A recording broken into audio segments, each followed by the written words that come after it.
তো হ্যালো বন্ধুরা, good morning. কেমন আছো সবাই? আমরা ভালো আছি। আর এই দেখো সকালবেলায় ছুটুনের জন্য আমি স্কুলের টিফিনটা রেডি করছি। আর হ্যাঁ, আমাদের এই ছোট্ট সংসারে তোমাদের সকলকে অনেক অনেক স্বাগত। তো চলো সকাল থেকে আমার কী কী কাজ থাকে সেটা বলি। আর এই স্যান্ডউইচ মেকারটায় আমি ছুটুনের স্কুলের টিফিনটা রেডি করে দিচ্ছি। আজকে আমি ছুটুনকে করে দিয়েছিলাম পানির স্যান্ডউইচ।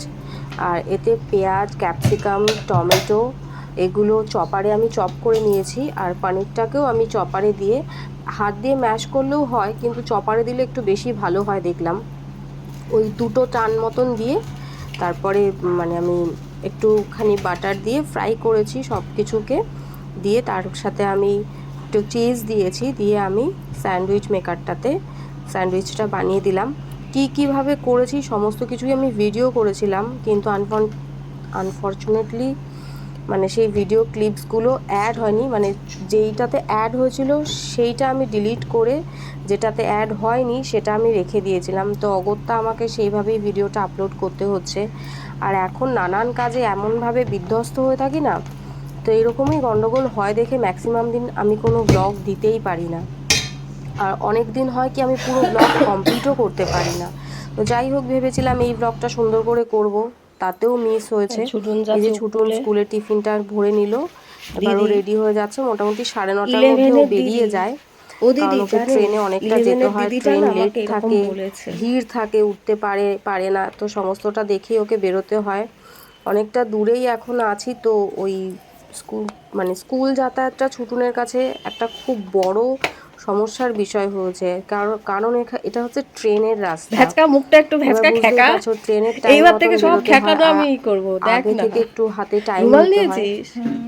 ছুটুনের সাথে আমি ইয়ার্কি করছিলাম। আবার তো সেন্ট ছুটুন লাগে বেরিয়ে স্কুল গেল। যাইতে। এই ও, যে সেন্ট কোবরা। লাগবে আবার। আহ, একদম কোবরা।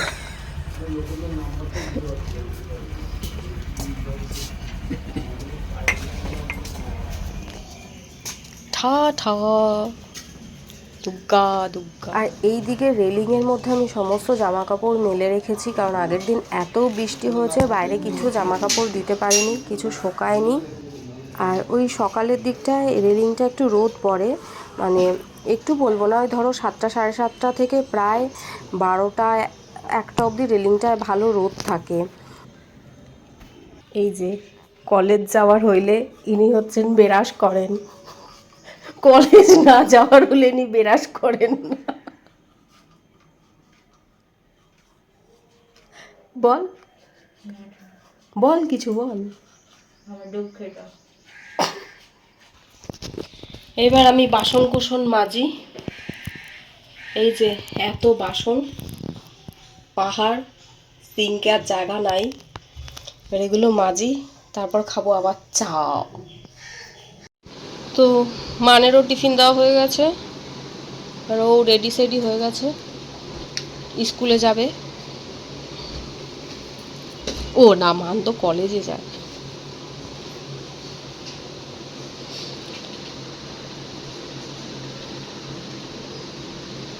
আমার ঘড়ি, আমার গাডার, আমার লিশপিস। ও বাবা,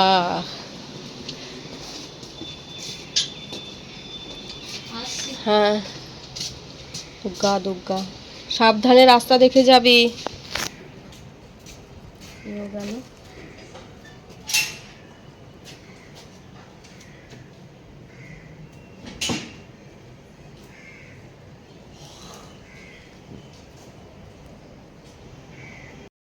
ব্যাস, সবাই বেরিয়ে গেছে। এবার আমি ঘরে কাজ বাজ কমপ্লিট মোটামুটি। চাটা করেছিলাম, এই যে ঠান্ডা হয়ে গেছে। এবার একটু গরম করে নিই, এটা হালকা একটু গরম করব, বেশি না। বেশি গরম করলেই অ্যাসিডিটি হয়ে যাবে, তো হালকা গরম করব। আর ওখানে একটু মাছ আছে, সেটার ব্যবস্থা করব। মাছই বসছে, মাছে। আর একটু বাসন আছে, এইটা মাজবো। তারপরে ঘর ঠর মোছা, বিছানাপাটি পরিষ্কার করা। ওই ঘরে ফ্যান চলছে। বিল এসছে কত জানো? ইলেকট্রিক বিল 1250 টাকা। কি চলে বাবারে, একটু লাইট ফ্যান, এই ঘরের একটাই ফ্যান চলে, আর রাত্রে খুব গরম লাগলে তখনই টেবিল ফ্যানটা চালাই, যদি খুব গরম লাগে, তা না হলে চালাই না। আচ্ছা, এই ঘরগুলোতে তো এখনও ফ্যান লাগানোই হয়নি, এটাতেও লাগানো হয়নি, এটাতেও লাগাইনি, ফ্যান আর নেই। এই ঘরেও লাইট খুব একটা ধরাই না, কারণ এই ঘরে প্রয়োজন হয় না। এই লাইটটা থাকুক, এখন আমি ভিডিও করছি। তো আর হয় হচ্ছে ইন্ডাকশানে রান্না। তো এই আর চলছে হচ্ছে এই ফ্রিজটা। তো এইটুকুর জন্য এই মাসে বিল এসছে 1250 টাকা, আর পাম্পের বিল আলাদা। এই হচ্ছে ব্যাপার, মানে রোজগার নেই, খরচা আছে, এরকম অবস্থা। চলো আমি চা খাই, গরম করি। আমি নিয়েছি চিরা, পাতলা পাতলা চিরা যেটা হয়। আর আমটা কালকের কাটা ছিল, ছুটুনের জন্য কেটেছিলাম, ও খায়নি, মানে তিনজনের তিনটে কেটেছিলাম, ছুটুন খায়নি, তো এটা কাটা একটু এরকম হয়ে গেছে, থাক, কোনো অসুবিধা নেই, ঢাকাই দেওয়া ছিল। তো এটার সাথে আমি চিরাটা মেখে নেব, দুধ ঠুধ নেবো না, কারণ কদিন ধরে খুব অম্বল হচ্ছে, বুকে ব্যথা করছে, তো ওই জন্য আমি দুধ খাবো না। তো এটা এখন মেখে ঝটপট খেয়ে নেব, তারপর যাব কাচতে।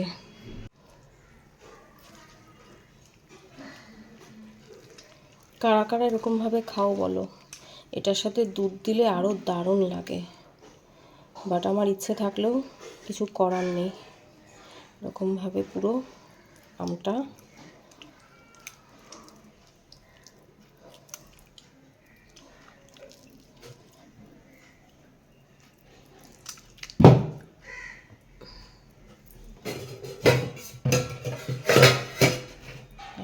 এটা দিয়ে মেখে নেব। টেবিলটা আবার মোছার কাজ হলো। ব্যাস হয়ে গেছে আমার মাখা। বেশি চটকাই না, একটু হালকা হালকা করে মিশিয়ে নিলাম, চটকালে আমার ভাল লাগে না খেতে।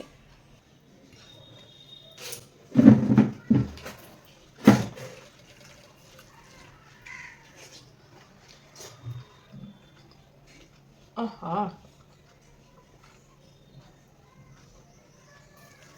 আমটা আঁশ আছে। জানি না, অনেকে হয়তো আমার এইভাবে আম খাওয়া দেখে ভাববে যে আমি কোনোদিন খাইনি, মানে হাবাতের মতন করছি, তো সেটা না। আমি কিন্তু ছোটোর থেকে প্রচুর আম খেয়েছি, কারণ আমার গ্র্যান্ডপ আমের আড়ত। তো আমের সিজনে শুরু হওয়ার আগে থেকে আমাদের, মানে যখন নতুন আম উঠছে তখন থেকেই তো বিজনেস শুরু হয়ে যায়, তো তখন থেকে আমাদেরও আম খাওয়া শুরু হতো। সে কাঁচা আম, কাঁচা মিঠে আম, কাঁচা আমের আচার দেওয়া, এই সমস্ত বাড়িতে চলতো। আর হচ্ছে ফুলকপির সিজনে হচ্ছে ফুলকপি, সেটা রাঁচির। তো গ্র্যান্ডপার ছিল এই বিজনেস।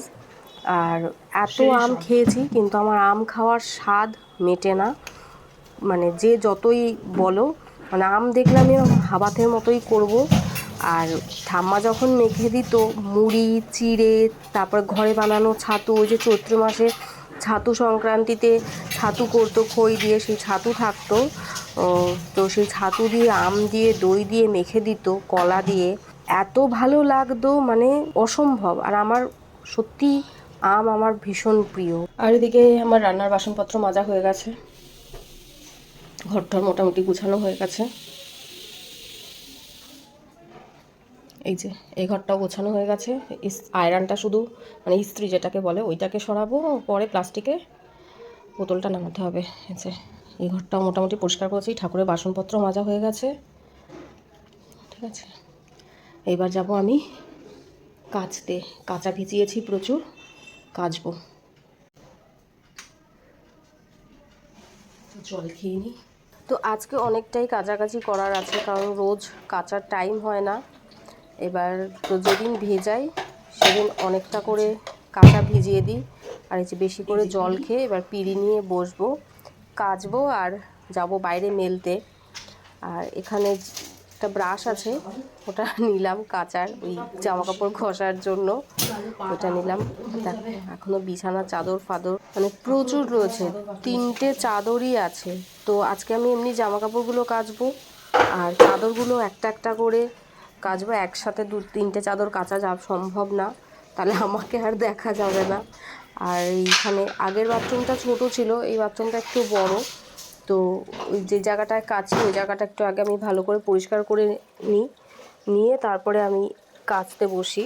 তো ওই মোটামুটি ধরো মানে ওই আগের দিন একটু পরিষ্কার করে রাখলাম, যে জায়গাটা কাচি ওই ব্লিচিং ফ্লিচিং দিয়ে একটু ভালো করে ঘষে রাখি, দিয়ে তারপরে কাচি। কারণ এখানে জল খুব আয়রন, আর ওই জলে জলে কী হয় বলো তো, মানে যেহেতু সাদা পাথর তো একটু হলদে হলদে হয়ে যায়, এবার জামা কাপড় কাচলে সেইগুলো জামা কাপড়ের মধ্যে লাগে। তো তাই জন্য আগে আমি একটু পরিষ্কার করে তারপরে কাচতে বসি। আর ছাদে যাই না, শীতের দিনে ছাদে যেতাম মেলতে, কিন্তু এই গরমে রোদে আমি আর ছাদে যাই না। আর চারতলার উপরে ছাদ, খুব কষ্ট হয় কেচে তারপর মেলতে যাওয়া, ছাদে সমস্ত টেনে নিয়ে। তো ওই জন্য আমি নিচেই মেলে দিই। বাইরেটা অনেকটা বড় জায়গা আছে, যে দিকটা দিয়ে মানোনা বেরোলো এই দিকটা হচ্ছে ব্যালকনির সাইডটা। তো এইদিকে ব্যালকনিতেও দরজা আছে, যেহেতু গ্রাউন্ড ফ্লোর, তো ব্যালকনির দিকেও দরজা আছে, তো এই দিক দিয়েই মোটামুটি ওরা যাতায়াত করে। আর মেইন গেটটা হচ্ছে এই ভেতর দিকটা, ওই দিকটাতে অনেকটা জায়গা আছে বড়, ওখানে আমি কিছু গাছও রেখেছি। আর এই কাঁচা ধোয়া করলে এখন আমি ওইখানটাতেই দড়ি টাঙানোই ছিল, তো ওইখানটাতেই মেলি। তাতে আমার অনেকটা সুবিধা হয়, মানে অল্প অল্প করে কেচে একটু মেলে দিয়ে আসলাম, আবার কিছুক্ষণ বসে একটু রেস্ট করলাম, দিয়ে আবার কাচলাম, মানে এইভাবে করি। আর এখন ওরা মেয়েরা কেউ নেই বাড়িতে, তো আমার একটু সুবিধা কি, কোনো তাড়া নেই, আস্তে আস্তে ধীরে সুস্থে কাজ করব, দিয়ে তারপর নিজে যখন খেলাম, দেরি হলেও কোনো প্রবলেম নেই। তো এখানে জল দিতে এসেছিলো, তো আমি জলটা রাখলাম, তারপর দেখো যেগুলো কাঁচা হয়েছে সেইগুলো মেলে দিলাম। এই যে দেখছো কত বড় জায়গাটা, তো এবার এখানে আমি মেলবো। দেখো এখানে ভালো রোদও পড়ে, ছাদে যাওয়ার কোনো প্রয়োজন নেই, আর শুকিয়েও যাবে। আর এখানে আমি কিছু এইখানে ম্যাক্সিমাম গাছগুলোই হচ্ছে মানে 3তলায় যারা থাকেন ওনাদের, ওই দাদাদের। আর আমি 2টো অ্যাডিনিয়াম এনে পাশে রেখেছি। আর আমার ম্যাক্সিমাম গাছ হচ্ছে ওই আমার ব্যালকনির সাইডে, এই সাইডটায় খুব একটা আসি না, কাঁচা ধোয়া করলেই তখন আসি মেলতে, নাহলে পরে এদিকটা খুব একটা আসা হয় না। আমি ব্যালকনির সাইডটা দিয়েই ম্যাক্সিমাম কাজ, বাইরে যাতায়াত এগুলো করি। কারণ এদিকে কী বলো তো, আমার ঘরটা খুললেই সামনেটাতে একটা স্কুটি একটা সাইকেল রাখা থাকে, তো যাতায়াত একটু প্রবলেম হয়, মানে অনেকটাই প্রবলেম হয়। এটা আমি অন্য কোনো ভিডিওতে সকালবেলায় দেখাবো তোমাদের, কি একদম দরজার সামনে স্কুটি সাইকেল এইসব থাকে, ওটা একটা সমস্যার বিষয় হয় দরজা খুলে বেরোনো কাজ করা। তো ওই জন্য আমার ব্যালকনির দিকটাই সুবিধা হয়, আমি ওই দিকটাই ইউজ করি। যে মেলা ঠেলা হয়ে গেছে এখানটা, দেখো কত রোদ পড়ে, এই রোদটা প্রায় অনেকক্ষণ থাকবে, মানে সূর্যটা ঘুরবে আর মানে রোদটাও বেলা যত বাড়বে রোদটা এদিক থেকে ওদিক সমস্ত দড়িতেই মোটামুটি রোদ পড়ে, শুকিয়ে যায়। আর এইখানে যে গাছগুলো আছে আমার মাঝে মাঝে মনে হয় একটু কাটিং শাটিং করে দিই গাছগুলোকে। আর এই জায়গাটা এত বড় সুন্দর, রোদ পড়ে, আমার খুব ইচ্ছে করে যে আমি অনেক গাছ ঠাছ লাগাই, কিন্তু এই ভয়ে লাগাই না কি পরে সমস্ত কিছু আবার যখন যাবো এখান থেকে নিজের একা হাতে করতে হবে। আমরা ঘর অন্ধকার করে বসে আছি, যে একজন ফোন ঘাঁটছে, আরেকজন বাইরে, আর আমরা রাত্রে 3জনে 3টে আম খাবো, কারণ সন্ধ্যেবেলা এতটা মুড়ি চানাচুর খেয়েছি, পেটটা ভার। আর একজন বাইরে বসে বসে ওই ডাইনিংয়ে বসে ফোন চার্জ করছে। আমরা এতক্ষণ একটা মুভি দেখলাম, কি জানো নামটা, ধন পিশাচিনী, না ধন পিশাচিনী, সোনাক্ষী সিনহার। মুভিটা বেশ ভালোই লাগলো। এখন আমাদের রাত্রের ডিনার হচ্ছে আম। আর এই যে আমার অবস্থা খুবই বিধ্বস্ত, সারাদিন এত খাটাখাটনি করেছি, তারপরে পুজো দিয়েছি, খেয়ে দিয়ে শুয়ে পড়েছিলাম, সারাদিন সন্ধ্যা শুয়ে শুয়ে কেটে গেছে, টুকটুক করে একটু কাজ করেছি, আবার এসে শুয়ে পড়েছি। তো এখন এই রাত্রের ডিনারটা করে, এই যে পাগলি এসেছে, পাগলি ম্যাঙ্গো পাগলি। কোনটুকু কেন ম্যাঙ্গো পাগলি, ভূত লাগছে। হ্যাঁ ভূত, তোকে ভূতকে ভূত লাগবে না তো কি লাগবে। যাই হোক, তো এবার আমরা খাই, আর আজকের এই ব্লগটা এখানে এন্ড করি। সবাই খুব ভালো থেকো, সুস্থ থেকো, সাবধানে থেকো, টাটা, bye bye, love you all, by.